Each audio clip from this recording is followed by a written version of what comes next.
नमस्कार दोस्तों, मेरा नाम भूपेंद्र शर्मा है और मैं एक motivation speaker and business coach हूं।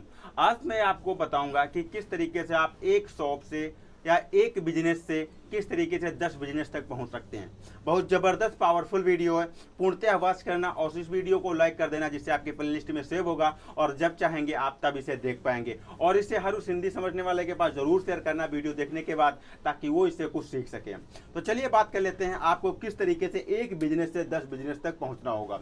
तो सबसे पहले बात करते हैं कि आपको एक बिजनेस से 10 बिजनेस तक पहुंचने के लिए एक बिजनेस तो ओपन करना ही पड़ेगा। अगर आपने अभी तक बिजनेस ओपन नहीं किया है तो बिजनेस आइडिया प्लेलिस्ट में जाओ, विजिट करो। वहां पर लगभग 400 प्लस वीडियोज हैं, जहां पर देख करके आप कोई सा भी बिजनेस जरूर कर सकते हो। तो चलिए बात कर लेते हैं एक बिजनेस से कैसे 10 बिजनेस तक पहुंचना है। तो उसके लिए एक बिजनेस आपके पास होना बहुत जरूरी है।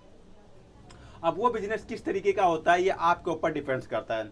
फॉर एग्जांपल, अगर मान लेते हैं प्रेजेंट टाइम में आपके पास एक ऐसा बिजनेस है जैसे किराना स्टोर आप चलाते हैं।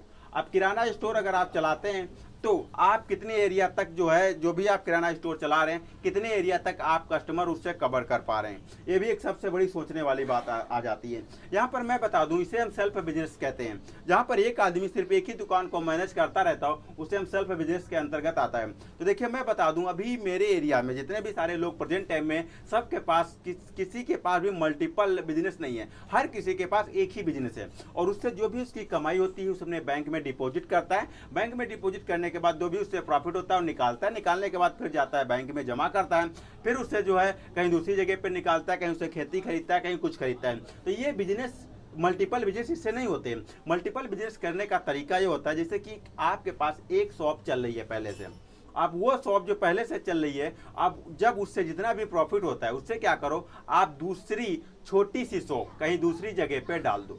अब इससे क्या होगा, क्योंकि मार्केट आपकी पहले से बनी हुई है, जब दूसरी जगह पे आप शॉप डालते हो जो भी पैसा आपका बचता है, अब आपकी जो पहली शॉप है उसकी जो भी उसका जो प्रॉफिट मार्जिन है और उसकी जो सीट है, जो भी बैलेंसिंग सीट है, वो सारी बैलेंसिंग सीट दिखा करके आप मार्केट से किसी भी बैंक से लोन ले सकते हो।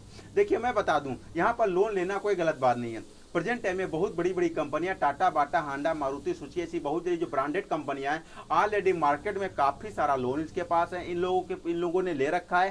साथ ही साथ लोन के अलावा भी इन लोगों के पास प्रेजेंट टाइम में काफ़ी सारे इनके 50 लगभग जो 45% तक शेयर मार्केट में बिके हुए हैं। यानी शेयर का मतलब होता है कि ये जो है किसी, जैसे कि कंपनी के 100 हिस्से हैं, यानी एक कंपनी है जिसे हम 100 भागों में डिवाइड कर दिया और एक भाग का प्राइस रख दिया 2000 रुपये। अब वो जो है हमने भाग 2000 का खरीद लिया, यानी 100वां हिस्सा मैंने खरीद लिया। तो इस तरीके से ये सारी कंपनियां, जितनी भी कंपनियां मार्केट में ऑलरेडी टॉप लेवल पर हैं, ये कहीं ना कहीं लोन के द्वारा ही चल रही हैं। और भी आपने एक चीज सुना होगा, कोई कहता है बैंक करप्ट हो गई या कोई कंपनी डूब गई। तो इस तरीके से क्या मतलब होता है, उनके ऊपर भारी लोन होता है, जिसकी वजह से वो कंपनियां, जब बैंक करप्ट का मतलब होता है बैंक उनके कंपनियों पे, उनके संपत्ति पे कब्जा कर लेता है, जिसकी वजह से उनकी वो संपत्ति चली जाती है। तो आपको डरने की आवश्यकता नहीं है। डरना आपको तब चाहिए जिस बिजनेस के बारे में पता ना हो और वो बिजनेस आप करना शुरू कर दो, तो वहां से आपका प्रॉफिट मार्जिन एकदम ना के बराबर हो जाता है। अब आपको लगभग 6 महीना सीखने में लगता है, जो जिसकी वजह से आपका वहां बिजनेस धीरे धीरे डूबने के चांसेस बढ़ जाते हैं। बट पहले से अगर आपकी कोई एक सा बिजनेस चल रहा है तो वहां पर आपको टेंशन लेने की आवश्यकता नहीं है। आप दूसरा बिजनेस डालो और फिर उसके द्वारा वहां पर आप क्या करो, वहां पर एक आदमी रख दो। और प्रेजेंट टाइम में ऐसे सॉफ्टवेयर आ गए हैं। एक आदमी, आपने एक दूसरी शॉप डाला, दूसरा बिजनेस स्टार्ट किया, वहां पर एक आदमी रख दिया। अगर असिस्टेंट की आवश्यकता तो दो, वरना ना दो स्टार्टिंग में। अब उसे दे दिया और एक उसका सॉफ्टवेयर लगा देते हैं उसकी शॉप में, और वहां पर एक CRM, एक लैपटॉप उसको दे देते हैं।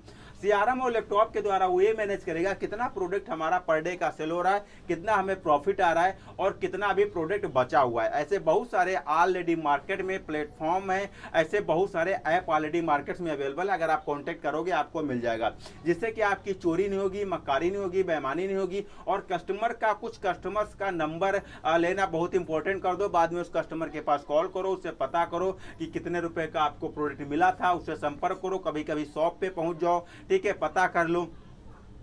तो इस तरीके से आप एक से दूसरा डाल सकते हो। फिर जब दूसरा आप डाल देते हो, दूसरा से भी पैसा आने लगे, फिर आप दूसरे वाले के नाम पे लोन लेकर के फिर आप क्या करो, तीसरा डालो। डी मार्ट की अगर बात करूं तो प्रेजेंट टाइम में इसी तरीके से इसने स्टार्ट किया, एक लिया, फिर एक पे लोन लिया, फिर दूसरा स्टार्ट किया, फिर दूसरे पे लोन लिया, फिर तीसरा स्टार्ट किया।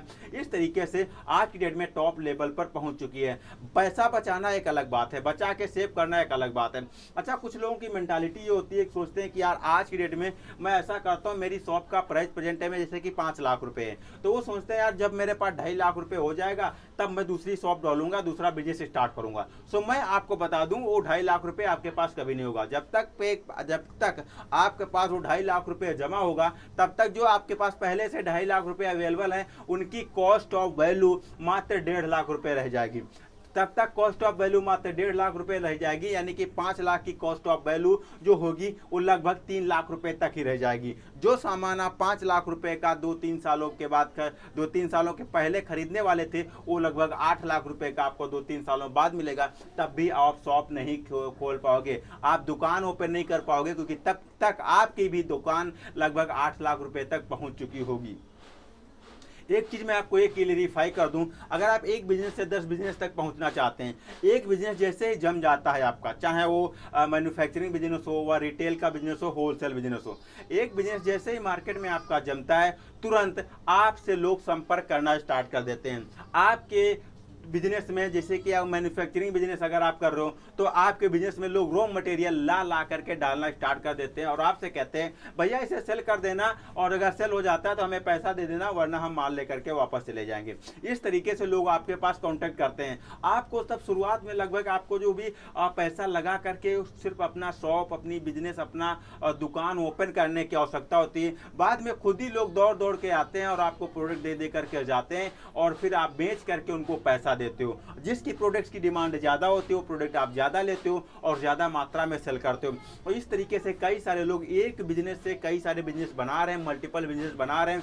और अगर आप चाहते हो कि आप लल्लू राम के तरीके से एक ही गल्ले के साथ चिपके रहोगे और वहां से हो, तो फिर आपको लिमिटेड अर्निंग आएगी। धीरे धीरे जब आपके जो बच्चा करने लायक हो जाता है, तब आप वहां पर बैठा सकते हो, या अपनी वाइफ को बैठा सकते हो, खुद किसी लेबर को बैठा सकते हो, या आपके ऊपर डिपेंड करता है।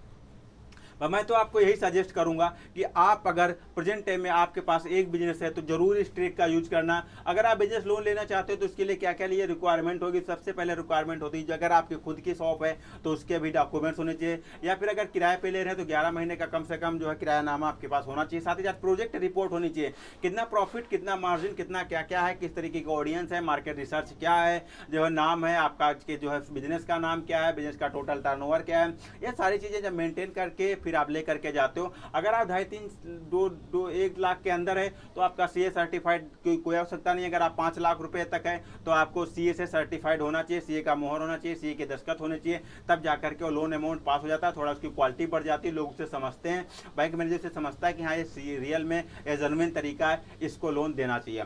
तो आशा करता हूँ आप समझ गए होंगे कि आपको किस तरीके से कैसे आपको आगे काम करना है और आगे बढ़ना है। एक शॉप से 10 शॉप है, एक बिजनेस से 10 बिजनेस तक कैसे पहुंचना है। कोई कमी रहेगी वो कमेंट्स करिएगा, नेक्स्ट वीडियो में पूरा करने की कोशिश करूंगा। मिलता हूं फिर किसी अमेजिंग और फैक्टेबल वीडियो में, तब तक के लिए दीजिए इजाजत, नमस्कार।